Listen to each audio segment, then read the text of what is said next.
3 cara buat dapetin klien pertama buat lo para freelance videographer dan video editor yang baru terjun ke dunia freelance videografi. So, langsung aja simak videonya sampai habis.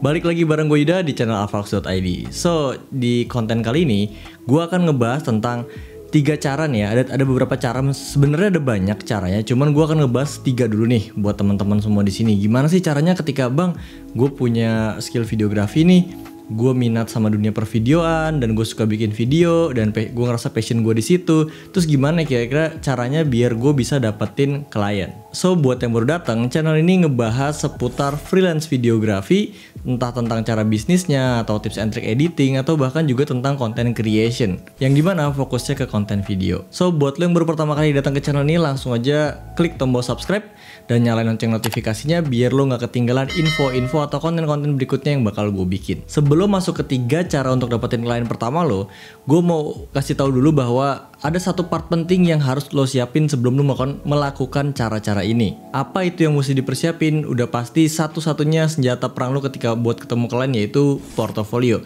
Nah, buat yang pengen tahu gimana cara bikin portofolio, nyusunnya gimana dan lain-lain, atau penjelasan detail tentang portofolio, lo bisa tonton videonya, udah gue masukin ada di sini. Oke, kita akan langsung ke cara yang pertama. Cara yang pertama ini adalah cara yang dulu sering banget gue lakuin. Dan alhamdulillah udah membuahkan beberapa hasil. Nggak beberapa sih ya, nggak banyak juga, karena rata-rata gue ngelakuin cara ini terus di hire akhirnya jadi videographer atau video editor tetap si orang yang gue tuju tersebut. Oke, caranya apaan sih bang?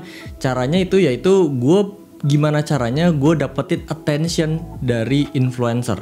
Jadi dulu waktu gue belum bikin konten kayak gini, dulu tuh gue ngelakuin cara-cara kayak gue bikinin video, entah bumper, entah kayak video after effect, produk dari produk influencer-influencer yang ada di sosial media. Nah, tapi gue nggak semua influencer, apalagi yang influencer udah gede-gede, karena agak-agak berat untuk dinotis sama mereka semua. Jadi gue coba ke influencer yang benar-benar nggak terlalu terkenal juga gitu. Jadi kayak yang masih mikro-mikro ya, walaupun sekarang udah gede, kayak dulu kayak ada Kodini Santoso. Jadi gue coba bikin video produk gitu ya, gue kirimin portofolio gue. Alhamdulillah waktu itu sampai kerja setengah tahun sama dia untuk edit video YouTube dia.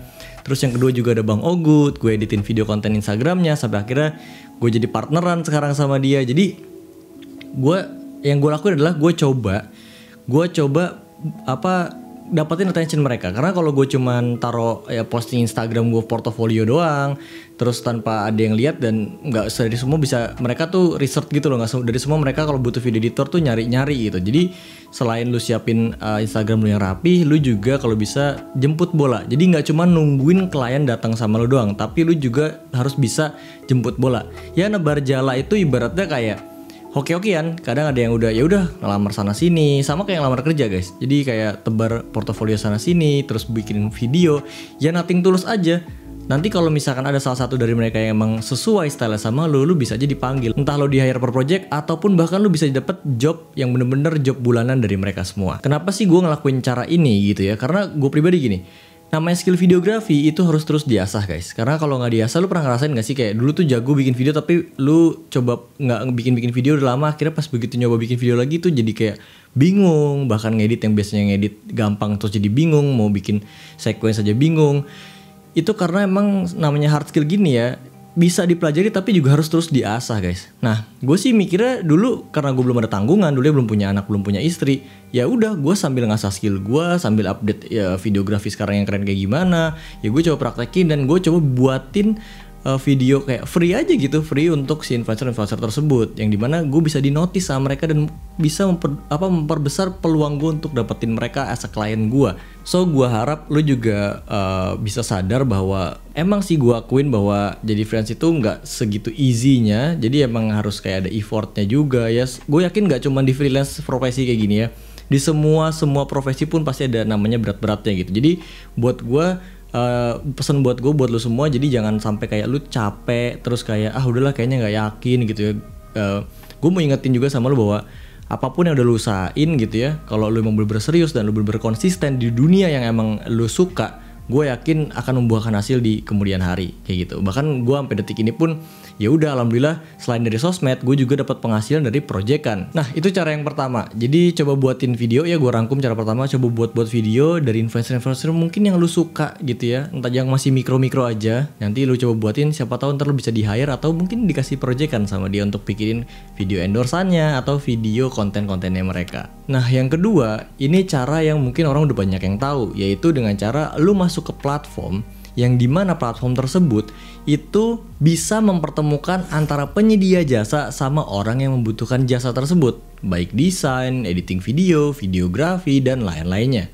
Contohnya apa aja sih bang? Ada 1000 Lancer, ada Fiverr, terus ada apa lagi ya? Ada, kalau gue dulu pakai Urban Hire, itu gue lebih ngelamar kerja gitu ya. Jadi coba deh pakai platform-platform yang emang bener-bener bisa nemuin lu nih asal penyedia jasa videografi ya, entah jasa editing, entah jasa videographer yang bisa ketemu sama orang-orang yang membutuhkan jasa lu itu, entah kayak business owner atau event organizer dan lain-lain.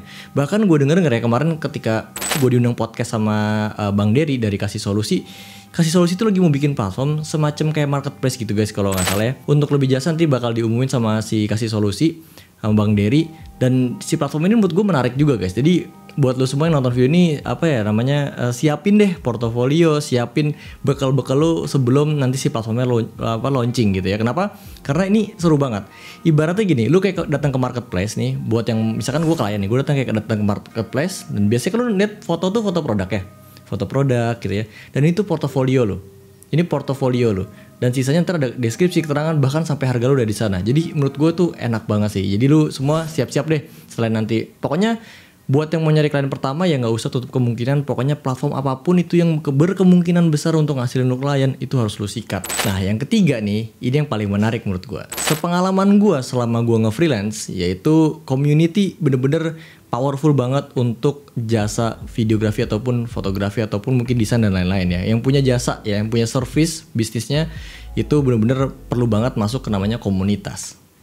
Kenapa? Karena pertama kali gue dapet klien ya, pertama kali gue bisa mainan video ya, bisa ngerekam gambar, bisa ngedit video. Klien pertama gue adalah komunitas sepeda yang ada di Bogor, yaitu Bogor Fix Faction. Simpelnya gini guys, dulu gue tertarik main sepeda, gue suka main sepeda fix gear ya, fiksi dulu dibilangnya, taunya fiksi. Karena gue gabung ke komunitas itu, yang dimana komunitas itu sering banget ngadain event-event, entah kayak balapan, alley cat race yang di Bogor tuh bahkan sampai ada sama wali kota Bogor gitu ya. Dan mereka tuh ketika bikin event pasti ada sponsornya, bahkan nggak main-main ya. Dulu tuh sponsornya kayak body pack, kayak Herbalife, itu gokil banget. Dan udah pasti mereka butuh tim yang namanya ngedokumentasiin acaranya. Jadi ya mereka juga pengen ada momen-momen yang diabadikan guys. Jadi bisa buat portofolio mereka, mungkin ketika mereka mau bikin event lagi, ini event tahun kemarin, ini event sebelumnya, buat dapetin sponsor lagi gitu ya. Jadi enaknya punya komunitas adalah lu bisa dapetin job dari komunitas lu sendiri. Dan gak cuman itu, ini baru gue ngomongin dari segi gue dapetin klien karena gue ada di komunitas itu, dan kebetulan gue masuk ke video dan bisa videografi. Akhirnya gue dipakai jasanya untuk bikinin video video dokumentasinya. Nah cuman namanya komunitas dari satu interest, gue cukup yakin gak semuanya itu punya pekerjaan ataupun profesi yang sama. Bisa aja ada pebisnis main sepeda, ada aja yang punya coffee shop main sepeda. Dan itu namanya freelance nih ya guys. Namanya freelance tuh bener-bener butuh namanya relasi guys. Nah dengan cara masuk komunitas itu relasi lu bisa makin besar. Itu memperbesar lagi peluang lu untuk dapat klien pertama lo. Karena gak cuma dari situ, gue pribadi udah ngalamin namanya gue di hire lagi sama salah satu temen yang ada di komunitas tersebut untuk bikin video produk bisnisnya dia, untuk bikin video profil untuk bisnis barunya, bahkan bikin video toko. Itu gue semua udah pernah ngerasain alhamdulillahnya. Nah ngomong-ngomong soal komunitas nih guys, jadi gini, waktu dulu gue cuman ikut komunitas-komunitas yang dimana itu ya bukan interest videografi. Dan gue gak tahu emang guanya yang kuper atau jarang main Facebook, tapi gue gak ketemu sama komunitas yang ngebahas tentang videografi. Maksudnya nggak ketemu yang klop gitu, ini kayaknya komunitasnya cakep banget nih untuk videografi gitu ya. Pernah masuk beberapa mungkin, tapi pembahasannya kurang, kayak nggak masuk sama gue atau nggak sefrekuensi obrolannya. Jadi ya gue nggak ketemu yang pas buat gue. Nah emang sih ngejalanin freelance kalau lu jalan sendirian itu emang kadang-kadang berat banget. Ketika ketemu klien yang gede, tim lu kurang. ketika lu ketemu lagi ada klien, lu nggak bisa dapat pemasukan lagi yang lain-lainnya gitu ya. Nah, ini gue akan ngebahas tentang komunitas yang ada di kelas editing video mastery guys, kelas online yang gue buat di tahun 2020. Jadi, alasan gue bikin kelas online saat itu adalah banyak banget teman-teman atau bahkan diri gue pribadi yang punya passion di dunia videografi, pengen ngasihin uang dari skill video editing videonya. Cuman banyak dari mereka termasuk gue pribadi itu hampir gagal untuk mencapai ke sana karena keterbatasan biaya ataupun keterbatasan uang dan nggak bisa ambil kuliah yang spesifik. Nah, gue pribadi, gue jelasin sama lo semua bahwa gue dulu kuliah di Bina Sarana Informatika yang kuliah BSI aja gitu kan. Ya, menurut gue setelah gue jalanin kuliah yang biaya per semester cuma 1,7 aja waktu itu bokap nyokap gue nggak mampu biayain, ya gue nggak nyalain keadaan ya, cuman emang kenyataannya nggak ada ya udah gitu. Sampai gue hampir keluar dari kampus dan yang gue pikir saat itu adalah ya oke, berarti gue keluar dari kampus, gue nggak bisa jadi freelance videographer dan video editor, nggak bisa kerja di dunia video dan lain-lain. Gue udah kayak oke, gue hancur banget. Tapi saat itu gue nekat, gue coba tetap fight di kampus, gue coba tetap gimana caranya dapetin duit. Akhirnya alhamdulillah gue bisa lulus dari sana. Maka dari itu kelas editing video mastery di tahun 2020 kemarin gue bikin itu karena cuman satu alasannya, yaitu gue pengen bantuin lu semua teman-teman yang dimana punya passion di dunia videografi cuman gak punya uang buat kuliah.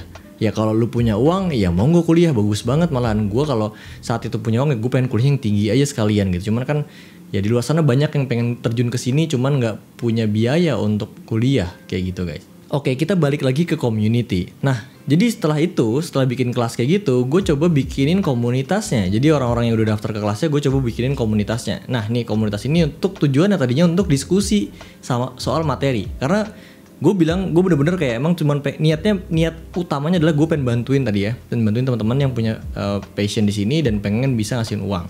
Jadi bener-bener kayak gue, udah deh lu sekali bayar aja untuk masuk ke sana dan gue nggak yang dimana kalau gue nambahin materi gue harus bayar lagi, enggak. Jadi mereka tuh cuma sekali bayar doang, tapi materi terus gue tambah. Nah itulah alasan gue sediain grup komunitasnya. Jadi kalau mereka ada yang, bang gue nggak tahu nih tentang ini, lu bisa nggak bikin materinya? Gue langsung sikat bikin materinya, lain kamera kayak gini gue bikinin materinya di editing video mastery gitu kan.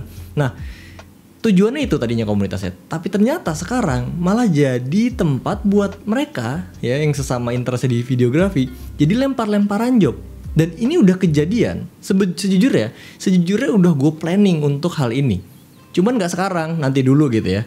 Karena gue mau coba cariin klien yang gede dulu nih, bukan yang gede satu tapi klien yang bisa datengin jumlah proyekan banyak, yang bisa gue giring ke anak EVM. Sehingga mereka semua bisa balik modal, udah ikutin kelas gue, dan mereka dapetin uang dari skill editing video yang mereka udah pelajarin di kelas editing video mastery. Ini programnya belum jalan guys. Tapi ternyata pas gue live Zoom meeting kan gue adain tiap bulan ya, sebulan sekali, kayak buat nongkrongnya para editor gitu ya, kita ngomongin film, kayak ngomongin beda portofolio deh, dan lain-lain deh pokoknya, sama Mas Adan juga. Ternyata ada namanya Mustafa Ali dan ada Adit. Jadi Adit itu salah satu anak EVM yang menurut gue kerjanya bagus, dia juga baru belajar dari nol dari EVM karena emang orangnya giat dan lain-lain. Akhirnya gue tarik waktu itu, Dit bantuin gue proyekan ya. Pertama gue bantuin proyekan gue kecil-kecilan, sampai akhirnya dia sekarang ditarik sama Muda Cuma Sekali waktu itu ya, untuk jadi video editornya untuk kontennya Muda Cuma Sekali, baik di YouTube, Instagram, TikTok, bahkan sampai ke konten-konten lainnya. Jadi dia udah saking kesibukannya, waktu itu gue ada project, gue lempar ke dia, kok dia bukan dia ngerjain gitu. Ternyata dia nggak cukup, udah nggak kepegang, dilempar lagi ke temen yang ada di editing video masih, yaitu namanya Mustafa Ali. Gue impress dan seneng banget, ternyata ini yang pengen gue bangun. Akhirnya mereka tuh dengan sendirinya udah bisa bangun apa yang gue pengen gitu. Jujur gue seneng banget, makasih banyak buat teman-teman editing video mastery. Gue bener-bener thank you parah. Tanpa gue komandoin tuh mereka semua tuh udah mulai jalan gitu planningnya. Jadi ya gue cukup seneng aja ngelihat semua pertumbuhan ini. Jadi ya teman-teman ya, gue juga ngasih tahu selain tadi komunitas yang emang lu lihat nih, misalkan kalau komunitas sepeda kira-kira dari gue bisa dapat klien gak ya? Kalau emang bisa, lu masuk. Kalau emang itu interest lo ya, balik lagi interest lo. Kalau mungkin lo ada interest di luar videografi, misalkan lo ada interest di luar dunia videografi, misalkan lo ada interest sama main badminton atau mungkin yang lainnya, hobi-hobi gitu ya. Itu kan menutup kemungkinan orang-orang hobi itu, apalagi sekarang zaman atau eranya sosial media, even mereka bukan konten kreator, mereka tetap butuh yang namanya jasa video untuk entah bikin konten video buat di Instagramnya ataupun di Facebooknya dan lain-lain. gue akan sharing tentang mindset orang zaman sekarang, kenapa mereka butuh jasa video. Tapi gue juga pengen tahu dong, lu nikmatin gak konten ini kalau emang lu suka dan nonton sampai sini. Gue thank you banget, dan lu boleh tulis di kolom komen, lanjutin bang, karena ada alasan spesifik tentang mindset orang zaman sekarang yang pengen dibikinin video. Itu yang bikin alasan gue, yang bikin gue tinggal di Bali selama 7 bulan kemarin untuk coba underwater videographer kayak gitu ya. Kalau mau nanti gue coba undang mentor gue, guru gue dari Jerman ya. Dia emang orang Jerman tapi lagi tinggal di Indonesia, dan nanti gue coba bikin video kayak gini. Jadi nanti lu boleh tulis di kolom komen kalau emang mau, nanti gue buatin kontennya. So kita balik lagi komunitas. Jadi selain tadi emang lu ada interest di luar videografi, lu bisa masuk ke berbagai macam komunitas. Ingat ya, jadi freelance itu satu-satunya kunci buat lu tetap bisa hidup, tetap dapetin project, itu adalah relasi guys. Ya, ini kita ngomongin di dunia offline dulu. Nanti dunia online-nya kalau mau juga boleh tulis di kolom komen, biar gue bongkar pelan-pelan di konten YouTube gue ini ke depannya. Oke? Satu, lu bisa coba masuk komunitas, dan yang kedua lu bisa juga masuk komunitas yang emang satu interest sama lu, yang dimana videografi. Ya, jadi itu ya teman-teman. Jadi jangan pernah nutup kemungkinan dari 3 hal tadi aja yang udah gue rangkum. Satu, tentang bikinin project, jemput bola. Yang kedua, coba pakai platform yang bener-bener nemuin lo sama yang butuh jasa lo.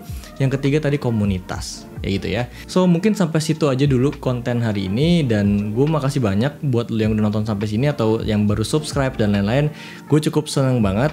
Jadi gue harap konten gue bisa ngebantu lo buat ngebantu lo untuk di dalam perjalanan lo menjadi seorang freelance videographer dan juga video editor. Dimana lo bisa kedepannya, harapan gue kedepannya lo bisa dapetin klien banyak, bisa bener-bener hidup as a freelance videographer dan juga video editor. So buat yang mau request konten-konten kedepannya kayak gimana lagi, atau dari tadi yang udah gue omongin, lu boleh banget tulis di kolom komen. Jangan sungkan-sungkan. Ya gue sebagai abang lo nih di sini, insya Allah gue ketika liat komen lo emang bener-bener wah ini topik yang menarik, gue akan coba bikin kontennya buat lo. Jadi ya jangan sungkan untuk tulis komen di kolom komentar. Jadi biar gue bisa buatin apapun tuh kedepannya untuk penuhin pertanyaan-pertanyaan lo, dan gue bikinin konten kayak begini juga. Oke, itu aja pembahasan gue di konten kali ini. Semoga ini bisa bermanfaat buat lo semua. Dan jangan lupa subscribe guys, please dukung channel ini. Karena ngeklik subscribe itu bener-bener ngebantu gue banget, dan bikin gue makin semangat untuk bikin konten di YouTube sekarang, biar bisa bahasa lebih dalam lagi buat lo semua. So, sampai ketemu lagi di konten-konten berikutnya.